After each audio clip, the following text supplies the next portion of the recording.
Hello everyone, welcome to let's game easy classes. So basically आज हम लोग hydration energy, coordination chemistry में hydration energy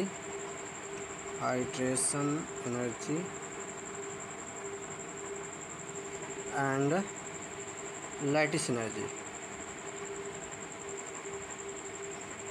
पढ़ेंगे। तो बेसिकली हम लोग देखते हैं हाइड्रेशन एनर्जी और लैटिस एनर्जी क्या होता है। तो स्टार्ट करते हैं लैटिस एनर्जी में। ठीक, तो बेसिकली हम लोग एग्जांपल के थ्रू देखते हैं डेफिनेशन इसका क्या करता है। तो मतलब मीन्स कि जो भी रिएक्शन प्रोसीड में जो एनर्जी का रिक्वायरमेंट होता है उसी को हम लोग लैटिस एनर्जी कहते हैं। मीन्स कि जब किसी रिएक्शन को कंप्लीट करना होगा उसमें जितना एनर्जी का रिक्वायरमेंट हो तो वही आपका लैटिस एनर्जी कहलाएगा। बेसिकली हम लोग को ये लैटिस एनर्जी कहाँ देखने को मिलेगा, किस कंपाउंड में और क्या कॉन्सेप्ट होता है, आइए हम लोग देखते हैं। तो यहाँ पे हम एक ग्राफ बनाया है जिसमें हम लोग को दिया है कैल्शियम D0 होता है, ये आपका मैग्नीज है जो D5 हायर स्पिन होता है, जो इसका क्रिस्टल फील्ड स्टेबलाइजेशन एनर्जी 0 होता है। देन बेसिकली इससे हम लोग चेक करेंगे लैटिस एनर्जी किसका ज़्यादा है, कौन सा किसका मैक्सिमम है, किसका कम है, मिनिमम। देन सबसे ज़्यादा हम लोग को देखने को मिल रहा है लैटिस एनर्जी तो कॉपर का। यहाँ पे कॉन्सेप्ट क्या करता है, यहाँ पे हम लोग कॉन्सेप्ट पहले देख लें। पहला कॉन्सेप्ट आता है क्रिस्टल फील्ड स्टेबलाइजेशन एनर्जी, जिसका सबसे मैक्सिमम होगा उसका लैटिस एनर्जी मैक्सिमम होगा। देन उसके बाद हम लोग को अगर ये CFSC सेम हो जाएगा देन हम ये जेड इफेक्ट से चेक करेंगे, तो जिसका जेड इफेक्ट मैक्सिमम उसका लैटिस एनर्जी मैक्सिमम। तो इस ग्राफ से हमें सबसे ज़्यादा कॉपर का, देन निकिल का, then vanadium, cobalt, iron, titanium, तो ऐसे हम लोग को देखने को मिल रहा है। तो बेसिकली हम एक एग्जांपल के थ्रू देखते हैं। यहाँ पर एग्जांपल में है कॉपर का, निकिल का, कोबाल्ट का और मैग्नीज का। तो हमें यहाँ पे 0 DQ देखने को मिला है, यहाँ पे 8, यहाँ पे 12, यहाँ पे स्ट्रॉन्ग JTD देखने को मिलेगा। ठीक, तो इसका सबसे मैक्सिमम हो जाएगा। क्या होता है स्ट्रॉन्ग JTD, जिसमें EG ऑर्बिटल आपका अनसिमेट्रिक फील्डेड हो उसको स्ट्रॉन्ग JTD शो होगा। तो इसमें अनसिमेट्रिक फील्डेड होता है तो सबसे ज़्यादा लैटिस एनर्जी ए वाले में है, कॉपर वाले में, देन निकिल का था, देन उसके बाद कोबाल्ट, उसके बाद मैग्नीज का। ये है ट्रेंड आपका लैटिस एनर्जी का। देन आपका सेकंड एग्जांपल हम लोग देखेंगे। सेकंड जो कॉन्सेप्ट था हाइड्रेशन एनर्जी, इसको एग्जांपल इसका डिफिनीशन वगैरह क्या करता है इसको हम लोग देख ले पहले एक बार। तो बेसिकली हम लोग किसी रिएक्शन कराते हैं, उसमें जो रिएक्शन के बाद जो एनर्जी का वो एनर्जी आपका जो रिलीज हो वही आपका हाइड्रेशन एनर्जी कहा जाता है।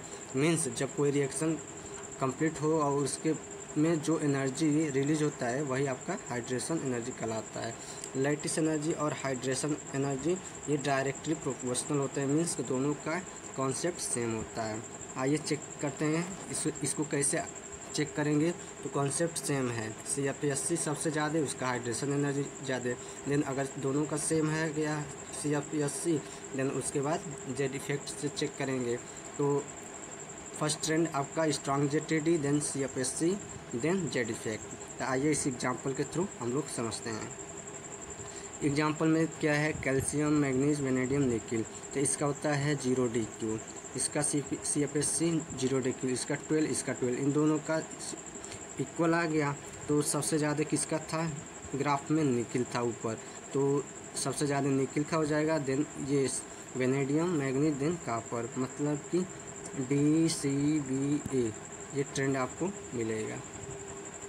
नेक्स्ट क्वेश्चन क्या बोल रहा है, जो एन इलेक्ट्रॉनिक कॉन्फ़िगरेशन है वो high value observed lattice energy इसमें आइडेंटिफाई करना है। तो D3 में आपका बेसिकली ये था 1 2 3, तो यहाँ पे आपका 12 DQ देखने को मिलेगा। D5 आ गया यहाँ पर 0 DQ क्योंकि सारे सिमेट्री हो गया सबसे।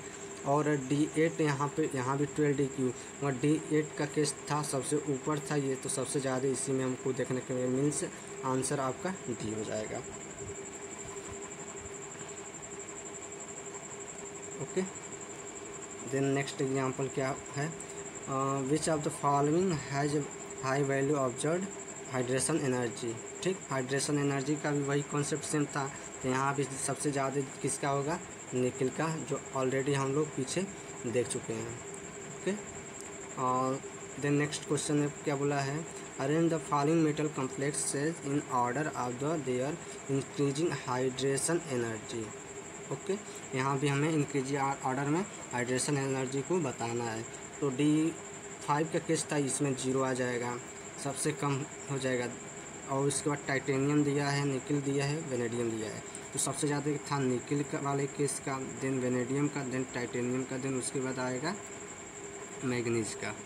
ऑलरेडी हम लोग यहाँ पर देख सकते हैं कि मैग्नीज का आपका 0 DQ आ रहा है, CFSC मीन्स डेल्टा वैल्यू। ये वेनेडियम है, वेनेडियम का आपका -12 DQ आएगा। कैसे आएगा ये भी अब चेक कर ले रहा हूँ।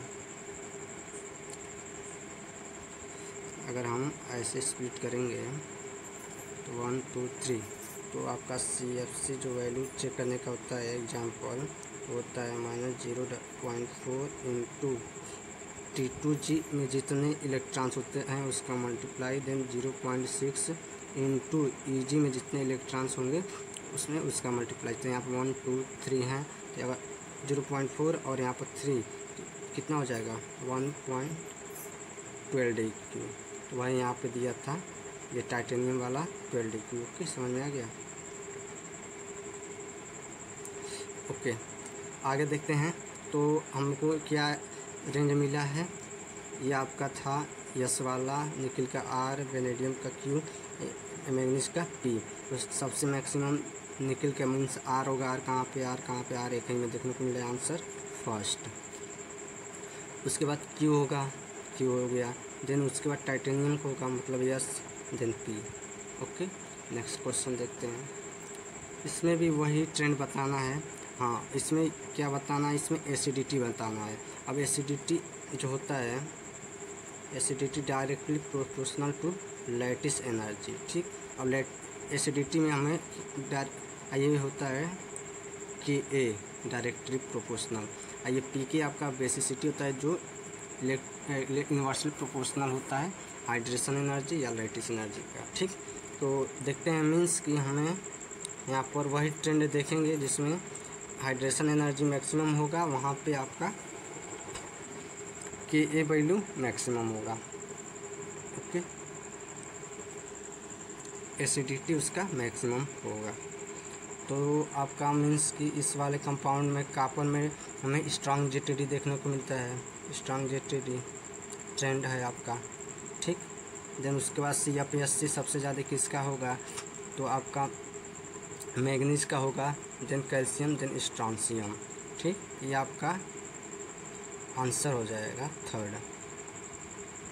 नेक्स्ट क्वेश्चन में इंक्रीज ऑर्डर लैटिस एनर्जी पूछा है, तो वेनेडियम, टाइटेनियम, मैग्नीज और कैल्शियम। तो मैग्नीशियम में सबसे ज़्यादा था, देन टाइटेनियम, मैग्नीज और कैल्शियम में हमें देखने को मिलेगा जब चेक करेंगे तो CFSC के थ्रू, और या तो ग्राफ के अकॉर्डिंग देख लेंगे। तो सबसे ज़्यादा आपका वेनेडियम का था, टाइटेनियम था, मैग्नीज का 0 था, कैल्शियम का भी 0 था। ओके, नेक्स्ट क्वेश्चन क्या है, लैटिस एनर्जी और आयनिक रेडियस। तो बेसिकली लैटिस एनर्जी और आयनिक रेडियस इन्वर्सली प्रोपोर्शनल होता है। तो हम लोग यहाँ पर चेक करें, देख लेंगे। लैटिस एनर्जी डायरेक्टली प्रोपोर्शनल होता है, जेड इफेक्ट, और इन्वर्सली प्रोपोर्शनल होता है आयनिक रेडियस। तो मीन्स जहाँ पर लैटिस एनर्जी मैक्सिमम होगा वहाँ पे आयनिक रेडियस मिनिमम होगा। तो फर्स्ट बोला है लैटिस एनर्जी, तो इनमें सबसे ज़्यादा आपका निकिल का देखे थे, वेनेडियम का, देन टाइटेनियम का, देन आपका कैल्शियम का। मीन्स फर्स्ट सेकेंड फोर और थर्ड, ये वाला आपको आंसर मिलेगा लैटिस एनर्जी का। अब इसका इन्वर्सली मीन्स कि सबसे ज़्यादा आपका 4, फिर थर्ड, फिर सेकेंड, फिर फर्स्ट। यहाँ 4, ये आपका third, then second, then first. ये आपका एग्जांपल हो गया आपका आयनिक रेडियस का। ओके, लास्ट क्वेश्चन था। ओके, आई होप ये सारे क्वेश्चन का आंसर आप लोग को समझ में आया होगा। सो आज का टॉपिक इतना ही था, तो नेक्स्ट टॉपिक नेक्स्ट वीडियो में। So thank you for watching the video. Happy learning.